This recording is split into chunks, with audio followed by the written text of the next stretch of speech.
ये गुणी पूर्णिमा का जो दिन रहता है, चैत्री नवरात्र जिस दिन प्रारंभ होते हैं, नया संवत्सर जिस दिन प्रारंभ होता है, उस दिन नीम के पत्ते की बंदरवाल लगती है, जो नवरात्रि के 9 दिन तक दरवाजे के बाहर लगी होती है, जिससे घर में कोई नई बीमारी प्रवेश नहीं करती, वो बीमारी बाहर निकल जाती है। इसको नीम के पत्ते की बंदरवाल कहते हैं। चौथे नंबर की होती है आम के पल्लव, आम के पत्ते, पीपल के पत्ते और नीम के पत्ते, इन तीनों की बंदरवाल। ये बंदरवाल दशहरे के दिन लगती है।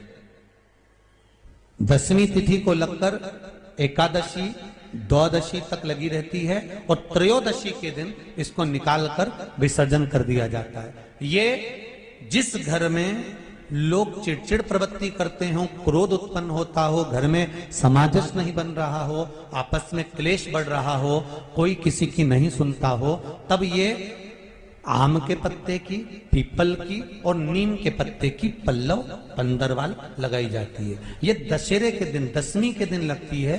10वीं, एकादशी, द्वादशी और त्रयोदशी के दिन इसको निकाल दिया जाता है। महाराज ये एक बंदरवाल, ये 4 तरह की बंदरवाल हमारे हिंदू धर्म में वर्णन करी गई है महाराज, जो दरवाजे पर लगाई जाती है, शुभ कार्य के लिए इसको लगाया जाता है। ये जो आप पहले दिन ही कलश स्थापना होती है और पहले दिन ही आपको ये ज्ञान हो जाए कि बच्चे पूछें कि कलश क्यों रखा जाता है, कलश के ऊपर आम के पत्ते क्यों लगाए जाते हैं, कलश के ऊपर नारियल क्यों रखा जाता है, कलश के ऊपर 9 बार मोली क्यों बांधी जाती है, मोली मतलब लच्छा नाड़ा 9 बार क्यों लपेटा जाता है नारियल के ऊपर, कलश के ऊपर जब रखते हैं।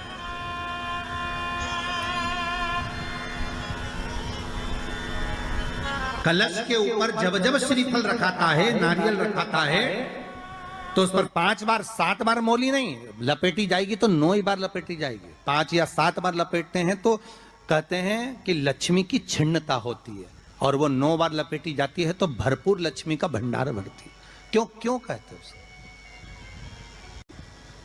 भगवान कुंभ का निर्माण कर रहे हैं, भगवान कलश का निर्माण कर रहे हैं, और भगवान स्वयं ब्रह्मदेव कर रहे हैं कि आप ऐसा निर्माण कर दो जिसमें 33 कोटि देवता स्वतः विराजमान हो जाए। तो भगवान ने उस कलश का निर्माण कर दिया। अब कलश का निर्माण करा तो स्वयं भगवान ब्रह्मदेव बोले, प्रभु इस कलश के अंदर मेरा स्थान कहां है,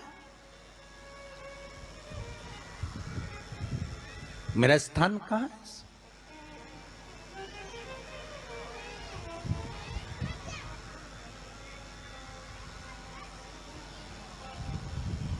बहुत ध्यान देना महाराज, कलश का जो मुख होता है, उस मुख पर भगवान विष्णु का स्थान होता है। किसका स्थान है? भगवान विष्णु का। थोड़ा सा नीचे आओगे, जहां से कलश का मुख दबा हुआ होता है, वह जगह भगवान स्वयं शिव की होती है। किसकी जगह है? भगवान शंकर की। कलश का अग्रभाग, नीचे का भाग जहां से फैला हुआ होता है, वहां ब्रह्मा का आधिपत्य स्थापित होता है। फिर कलश का जो नीचे का भाग होता है, वो भगवान शिव और शक्ति का स्थान होता है। कलश के बाहरी भाग में, जहां पर बाहर का हिस्सा होता है, उस कलश के बाहरी भाग में 33 कोटि देवताओं को भगवान शंकर ने लाकर विराजमान किया होता है। महाराज भगवान शंकर 33 कोटि देवताओं को निमंत्रण देकर उस कलश में विराजमान कर दिया। कितना सुंदर लिखा है देवी भागवत के अंदर कि जहां कलश की स्थापना होती है, उस जगह पर किसी देवताओं को बुलाने की जरूरत नहीं होती। 33 कोटि देवता उस जगह पर स्वतः विराजमान हो जाते हैं। स्वयं देवता स्वयं वहां विराजमान। नवरात्रे एकम से प्रारंभ नहीं होते, अमावस्या की रात्रि से प्रारंभ हो जाते, इसलिए उसको कहते हैं नवरात्रे।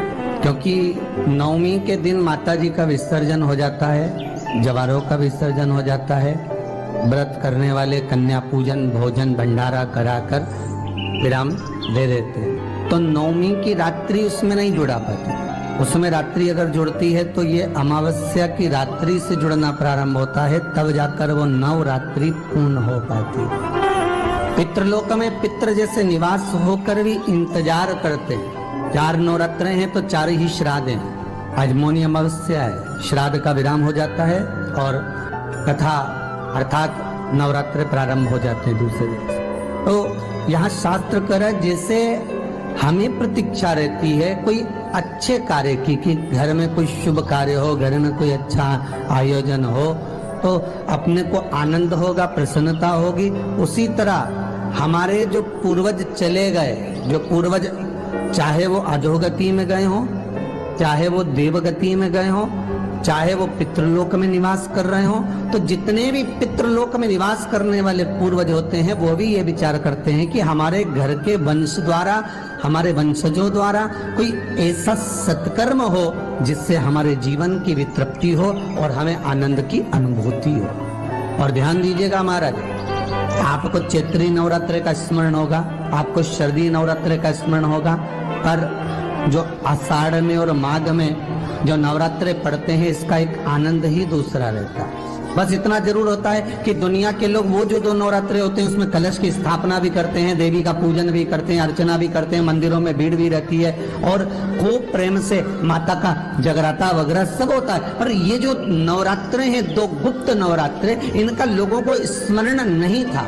वो तो धीरे धीरे ये टीवी चैनल के माध्यम से कथाकारों ने, वक्ताओं ने स्मरण कराना जब चालू करा, धीरे धीरे बताना, मार्गदर्शन करना जब चालू करा, तब लोगों को ज्ञात होता गया कि कोई गुप्त नवरात्रा भी होता है, उसमें भी देवी की आराधना होती है। ये चारों नवरात्रे अलग अलग अवस्था के हैं, अलग अलग सुख के हैं और अलग अलग आनंद के। आपके घर में पितृदोष है, आपको ऐसा महसूस होता है, तो किसी भी नवरात्रि के पहले जो अमावस्या पड़ती है, जिस दिन अमावस्या रहे उस दिन चावल की कटोरी में एक कपूर का टुकड़ा रख दीजिए, छोटा सा, और कपूर का टुकड़ा रखकर उस कपूर को दरवाजे के बाहर कटोरी में ही, चावल रखी हुई कटोरी में ही उसको पितरों का स्मरण कर कर जला दीजिए।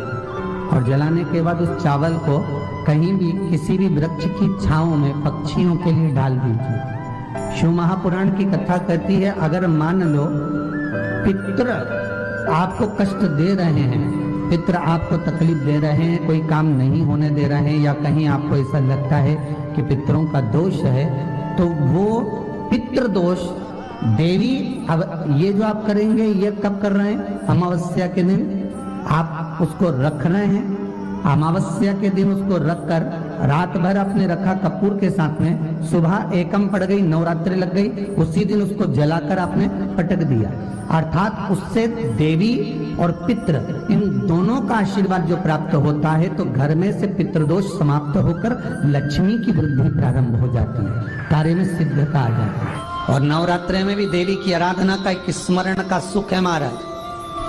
ज्योत का विधान है, नवरात्रि में देवी की ज्योत लगती है, अखंड ज्योति लगती है, जवारे बुआए जाते हैं, कलश लगता है, ज्योत का भी विधान है। जिसके यहाँ दिया अखंड जलाया जाता है, अगर वो दिए की लो, दिए की बाती अगर दक्षिण दिशा की होती है तो उसके घर में साल भर में एक घात जरूर होती है। जो दिया अखंड जलता है उसकी बाती का मुख दक्षिण का नहीं होना चाहिए।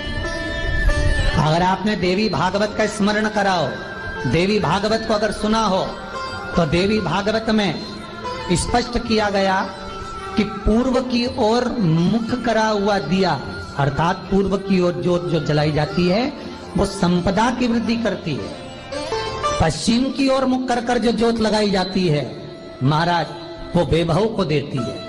और उत्तर की ओर जो मुख कर कर ज्योत जलाई जाती है, उत्तर की ओर जो ज्योत का मुख रहता है वो आयु की वृद्धि करती है, घर में अकाल मौत को रोकती है। दक्षिण की ओर ज्योत ना लगाएं, अगर आपको लगाना है पूरब की लगाएं, पश्चिम की लगाएं या उत्तर की लगाएं। और जितने दिन महारानी जगदम्बा जगतधात्री दुर्गा भवानी चैत्र नवरात्रे में, शरदी नवरात्रे में, आषाढ़ी नवरात्रे में, आदिकादिक पौष नवरात्रे में हम जगत जननी जगदम्बा की जब स्थापना करते हैं, या हम नूतन घर का प्रवेश करते हैं, या गणेश जी की स्थापना करते हैं, या कोई दुकान को प्रवेश करते हैं, या कोई शुभ कार्य करने के लिए अग्रण्य होते हैं, तो हम कलश की स्थापना क्यों करते? कलश के अंदर आखिर ऐसा क्या विराजमान है?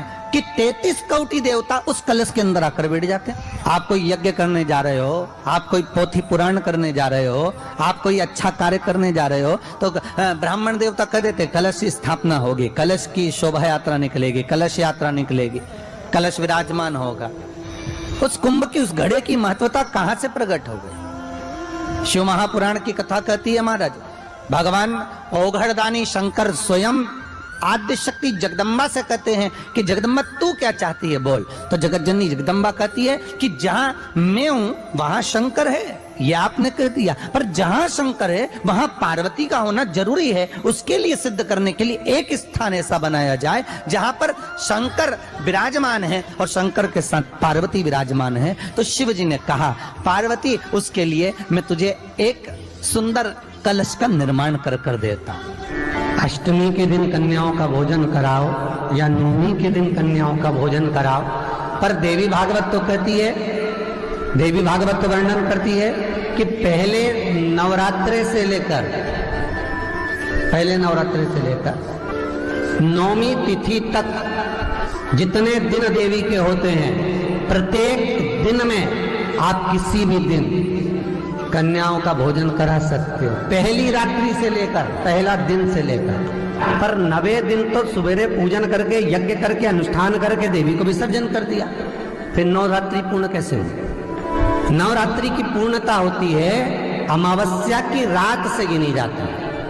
कौन से दिन से गिनते हैं? अमावस्या की रात्रि, फिर एकम की रात्रि, फिर दूज की रात्रि, ऐसे गिनते गिनते अष्टमी की रात्रि तक और नवमी के दिन सुबह तक या दोपहर तक या शाम तक, जब तक आप यज्ञ ना करें तब तक ये 9 रात्रियां पूर्ण गिनी जाती है महाराज देवी भागवत के हिसाब से पूर्णता।